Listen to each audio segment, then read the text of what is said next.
healthcare decisions and to utilize their healthcare more effectively. And we're struggling with that as employers because as costs are going up, we're also getting pushback now from the Office of Civil Rights and other organizations about how much we can cost share and shift and how much is going to fall under a wellness benefit and won't. So we're really struggling with trying to get employees to own their own health because they don't have the right tools for all the things I just talked about. And from a consumer perspective, we see a whole change, a sea change in how people are looking to consume. You have millennials who are really interested in much more fast in approaches that work better for them, like Zoom care. One of my employees just got sick the other day. A young man had the flu. His wife was traveling, and he staggered around the office, and we said, "You've got to get to your doctor." And he said, "Well, I don't have one." So where do you go? He said, "Zoom care." So I got him in an Uber. I took him up there and dropped him off, and checked in an hour later. He was got a little fluids. He was fine. But that's how he wanted to consume healthcare, and it was great for him. It made a lot of sense. But that was his personal choice. Concierge practices. Huge growth in this area, baby boomers really wanting more of their own personalized ability to sort of be thoughtful about and engage in a different way. Personal data, interested in getting genetic data about themselves, and that'll tie to the Arivale story, but also tracking data. But still struggling a little bit with what does it all mean? How many of you have ever done 23andMe? A couple of you have. Okay, I did it. I thought it was really neat when I got the information. The only thing I can remember now is that my shape of my earlobes were based on a certain gene, and I'm 1.5% Neanderthal, which I thought was cool. But I honestly can't remember like how that data contextually fits into my life in terms of like, okay, like what genes do I have and what are they actually doing? And of course, at the end of the day, high deductibles, HSA, FSA, increasingly on the hook for non-acute care, like fundamentally people are really doing. And what this is driving for is we're seeing more and more of a focus, particularly in the purchasing side of healthcare, people who are actually spending money in terms of buying healthcare, whether it be paying within a deductible as part of their employer health plan or paying out of pocket. They just want more personalized care. They want healthcare advisors. They want to have what they get when they are able to download apps or do anything. They want personalization. So you think about these drivers right now. Certain definition of consumerization really focused in on certain types of things like preventative care, something I have some control over, some thought process, one that I'm actually more financially on the hook on, and one that I actually want to personalize.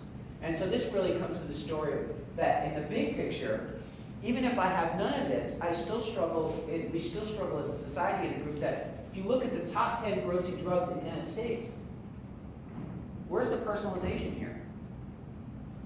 For the vast majority of people, this stuff doesn't even work. And yet we give it to them, and we pay out of pocket, either out of our systems or they pay co-pays. Regardless, we don't even know what's going to be working. So people feel personally that they're not getting what they want. From a system ourselves, we know they're not getting what they want. And we're spending money to give them medications, in some cases services, that they may not even be able to get value from. So how does this come together for a group like Arivale, and how does this tell a story around consumer care? Well, we have a local person here named Dr. Lee Hood. I don't know if anyone's familiar with Dr. Hood from your experiences. Lee is an amazing guy, Montana guy, engineer from Caltech.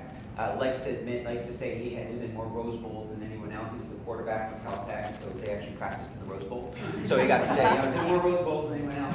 But he is one of the few people, everyone likes to pretend they know when a paradigm's shifting. Oh yeah, I knew that was happening. Lee actually is really good at predicting paradigm shifts. And so about 30 years ago, Lee really helped be one of the first people to create the concept around systems biology. Biology was very reductionist in its thought process. Lee brought the idea with a number of other individuals that biology was how your genome interacts with the environment to create phenotype, right? To create health expression. You're a mix of metabolome, microbiome, proteome, genome, all interacting with an environment in a different way that either moves us towards an optimized state that we call wellness or a degraded state that we call disease. And by putting engineering techniques in place over time and seeing those being able to measure, you can actually see transitions in health taking place. And if you can see transitions and measure those transitions, fundamentally over time, you can actually see where the causes of those transitions are prior to symptom actually developing, the ability to predict a disease. So this is the fundamentals of what systems biology is. Lee brought this concept around into the science space with a concept that where he wanted to drive to is this idea of P4 medicine. That each of us deserves personalized, predictive, participatory, and preventative approaches to our own healthcare. And this idea came alive in Arivale when we took the cost of where it was coming down from a perspective of assays, I'll talk about those. The idea that data combined with coaching can actually get someone to make behavior change. And that when you wrap it with a consumer perspective, you can actually create a journey for each individual. And that journey allows each person to optimize their health. And by doing that optimization and by measuring frequently enough, you're actually able to eventually have enough data to be able to predict disease transitions, which would have a huge effect on how we consume healthcare. He calls this idea scientific wellness, and I'll get to that in 1 minute. But the whole concept is predicated on this idea that 60% of our health is actually driven by the choices we make in the environments we live in. 30%, half of that is driven by our genetics. And only 10% of it is whether or not we get access to actual health care. Now, I'm not saying it's not important, of course it is. But if you think about where we spend our money in this country, it's actually under 10%. Right? And in fact, if you're in medical school right now, most of your focus is not on genetics or nutrition or stress or anxiety or exercise. It's on disease care, totally relevant. But what are we doing in how we train our physicians to actually learn more about preventative care? And it doesn't exist as a paradigm today, although I'm very excited. One of the things we've just done, we're negotiating right now. Washington State University has not officially announced it, but they're soon to be announcing that they're going to be putting all 60 of their first-year medical school students in the Arivale program to actually learn about scientific wellness, to be part of it for the purposes of gating that process. Where we're coming to is we believe there's a new sector for consumers called scientific wellness. Most of the focus has been on disease care, and wellness has rarely been measured and certainly doesn't have any instrumentation or scientific rigor that's been applied to disease care. We believe there's a new middle ground. And we do this by taking the concept of human biology for each person who joins the Arivale program, whole genome sequence, a series, we do about 90 analytes, gut microbiome, we do what's called 16S RNA sequencing, where we look at the actual bacteria in your actual gut, and then quantified self, looking at your Fitbit data in real time flowing in. And out of those systems, we're actually able to create a network, a platform, that takes those and creates correlations that are non-statistically spurious correlations. And then for each person in the program, gives them a very optimized view about how this data can take them on a path. We marry that data with a coach. That coach is trained in understanding this data, and they do 3 things. They help you understand it. 2, they help create actionable recommendations. And 3, they hold you accountable to change. And then by measuring that change every 6 months, by looking at these clinical chemistries again and again and again, we can see transitions for you. We can coach you into a different direction.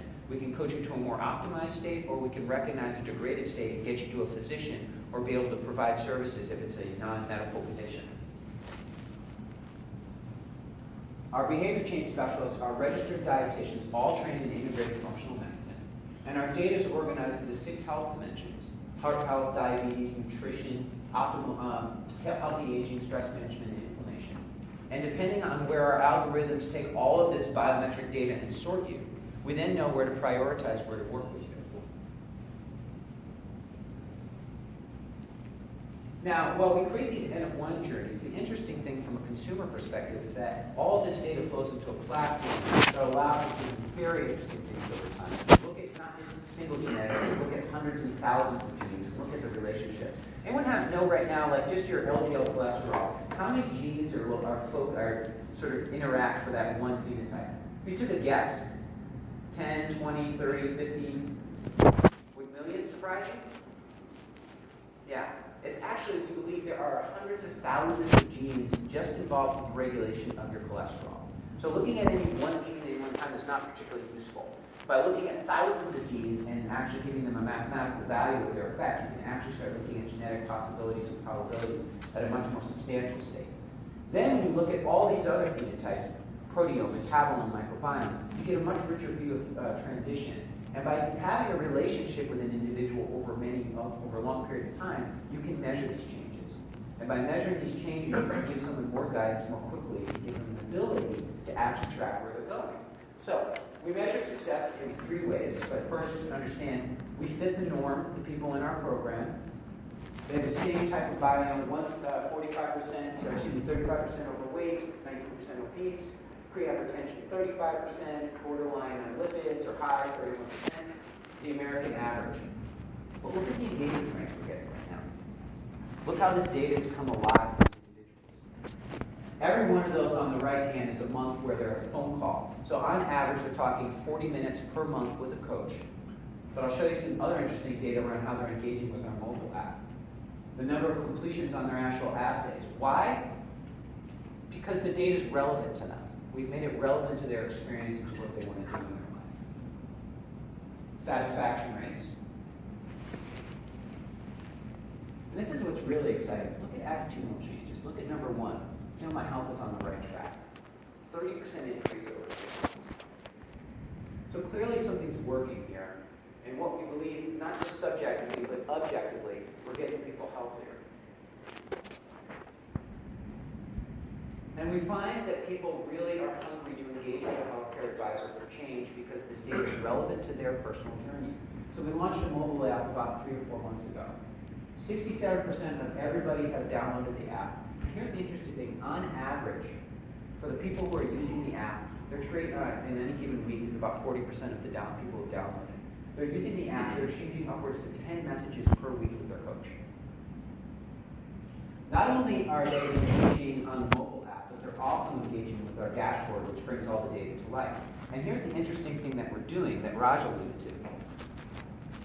What we've done now is created a system where we're correlating large amounts of multi-element data.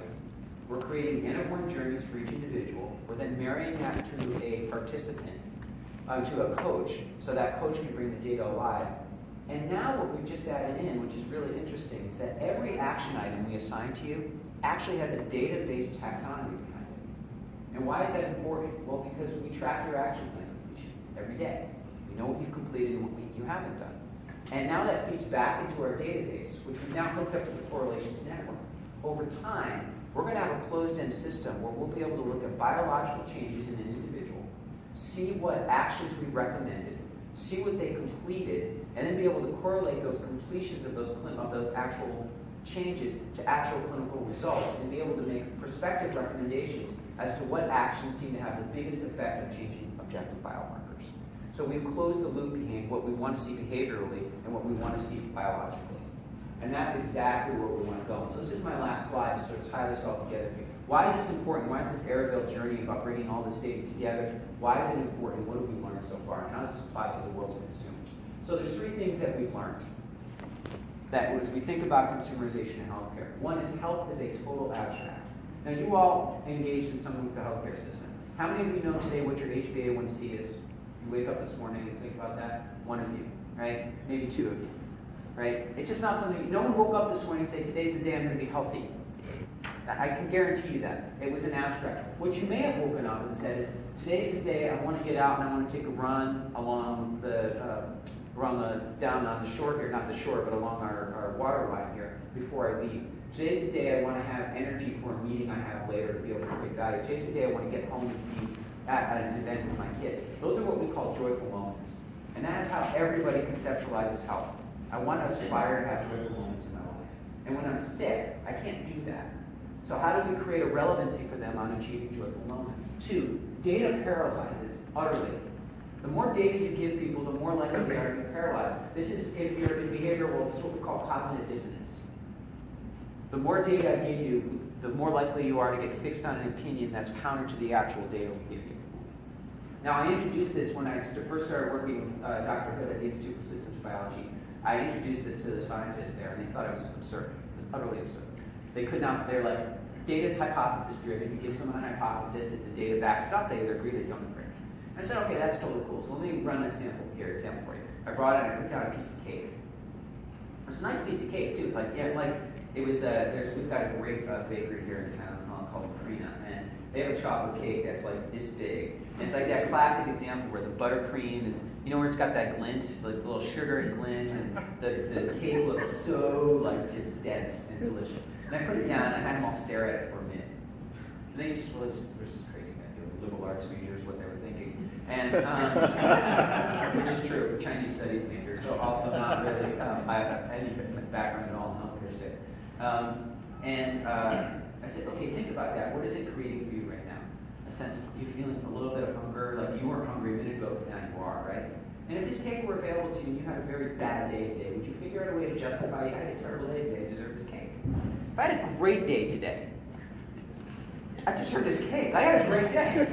Right? No matter what, I'm going to justify eating the cake today. Because I will always say to myself, tomorrow's the day I'll stop eating cake. Tomorrow is the day I'll get up and I'll start exercising. It is the human condition. And then the alarm goes off at 5 a.m. and we'll say, tomorrow is the day, right? And we do this as human beings. This is not weakness. This is how the human mind works.